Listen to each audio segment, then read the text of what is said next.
اعوذ باللہ من الشیطان الرجیم بسم اللہ الرحمن الرحیم رب اشرح لی صدری ویسر لی امری واحلل عقدۃ من لسانی یفقہوا قولی۔ حیات الصحابہ رضی اللہ عنہم، حصہ اول، دعوت کا باب۔ نبی اکرم صلی اللہ علیہ وسلم کے عام صحابہ کرام رضی اللہ تعالی عنہم کی بھوک۔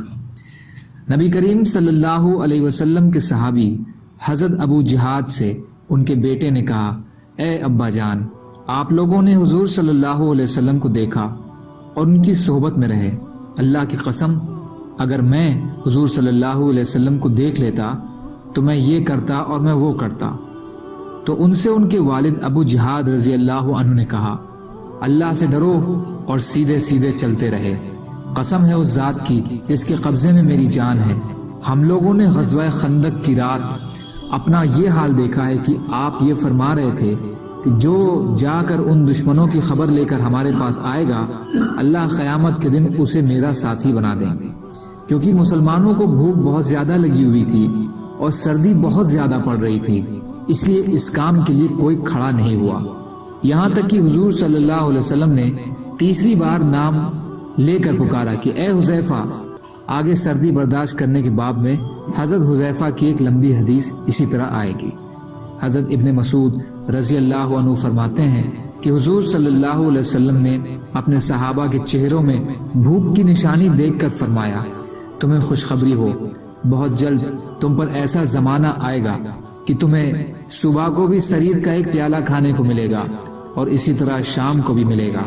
صحابہ کرام رضی اللہ تعالی عنہ نے عرض کیا، اے اللہ کے رسول صلی اللہ علیہ وسلم، اس وقت تو ہم بہتر ہوں گے؟ آپ نے فرمایا، نہیں، آج تم اس سے زیادہ بہتر ہو۔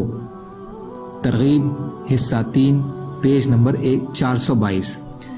حضرت محمد بن سیرین رضی اللہ عنہ فرماتے ہیں کہ حضور صلی اللہ علیہ وسلم کے کچھ صحابہ پر 3 دن برابر ایسے گزرے کہ انہیں کھانے کی کوئی چیز نہ ملتی، تو وہ کھال کو بھون کر اسے کھا لیا کرتے، اور جب کوئی چیز نہ ملتی تو پتھر لے کر پیٹ پر باندھ لیتے۔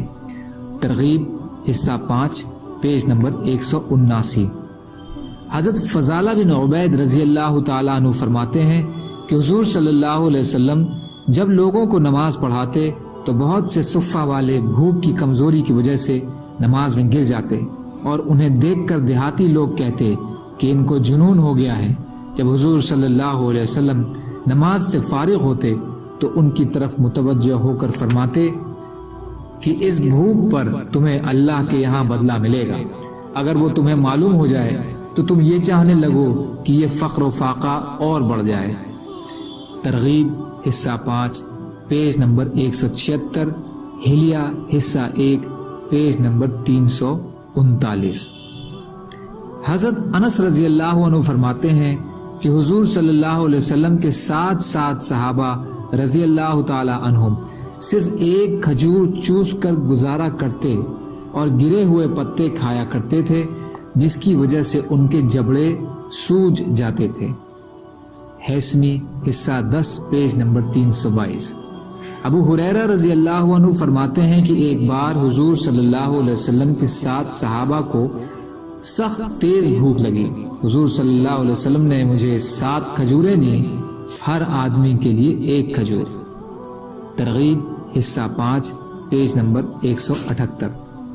حضرت ابو ہریرہ رضی اللہ تعالیٰ عنہ فرماتے ہیں کہ ایک دن مجھے تیز بھوک لگی، بھوک کی وجہ سے میں گھر سے مسجد کی طرف چلا۔ مجھے حضور صلی اللہ علیہ وسلم کے کچھ صحابہ ملے، انہوں نے کہا، اے ابو ہریرہ، اس وقت تم کس وجہ سے باہر آئے ہو؟ میں نے کہا، صرف بھوک کی وجہ سے۔ انہوں نے کہا، ہم بھی اللہ کی قسم صرف بھوک ہی کی وجہ سے باہر آئے ہیں۔ ہم وہاں سے اٹھے اور حضور صلی اللہ علیہ وسلم کی خدمت میں حاضر ہوئے۔ آپ نے فرمایا، تم لوگ اس وقت کس لیے آئے ہو؟ ہم نے عرض کیا، اے اللہ کے نبی صلی اللہ علیہ وسلم، بھوک کی وجہ سے۔ حضور صلی اللہ علیہ وسلم نے ایک طباق منگوایا جس میں کھجوریں تھیں۔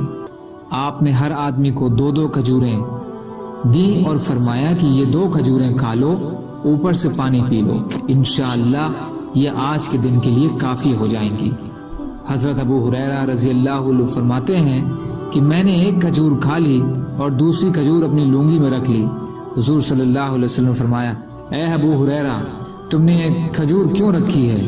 میں نے کہا میں نے اپنے ماں کے لیے رکھی ہے۔ آپ نے فرمایا تم اسے کھا لو، ہم تمہیں تمہاری ماں کے لیے 2 کھجوریں اور دے دیں گے۔ اس لیے آپ نے ماں کے لیے 2 کھجوریں اور دیں۔ ابن سعد حصہ 5 پیج نمبر 329۔